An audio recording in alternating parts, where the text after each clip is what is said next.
Kan aja.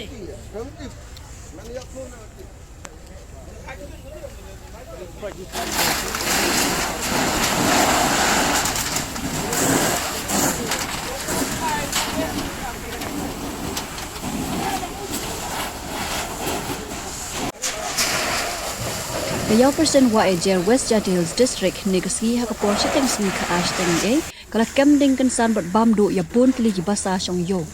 Hini kasngi namar bakam dei kasngi yo, klam dadan setiak bayu i di tip kumno kading kasdang. Dei tat hadu bakading kanda kelang, bat mi tedam sasun kipai pak kinsiyo i.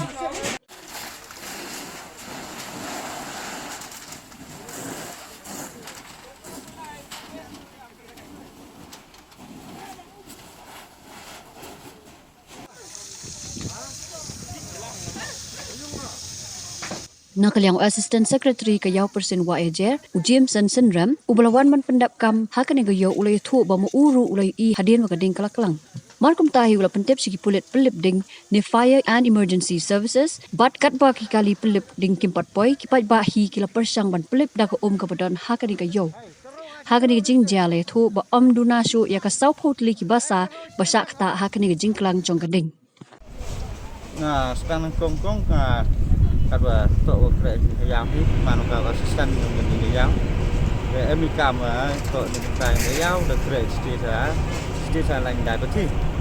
de dang tu ko lai dang lai pati ni de kadwa chit de ong tu hi so ni tai na wa dai so ni tai dan de kadwa hi ta de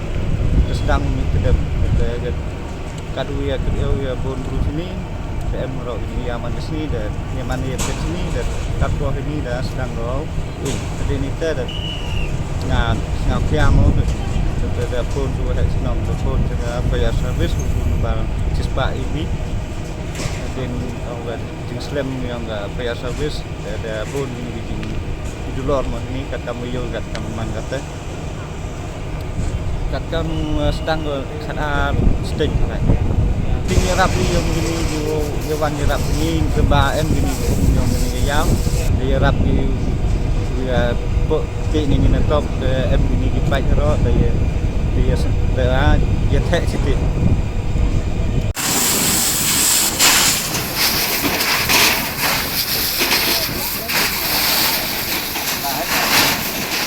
Hejoi pon ni yang ngai blai ga fire service wada ye go wan smat mo hejing betip yang ni wan rap i de ye pendunai jing por yang ni gading kunjok ni witrep si witrep ai kublai sisen ya ga fire service walong leklo go ye rap i kam gini chat blai si bon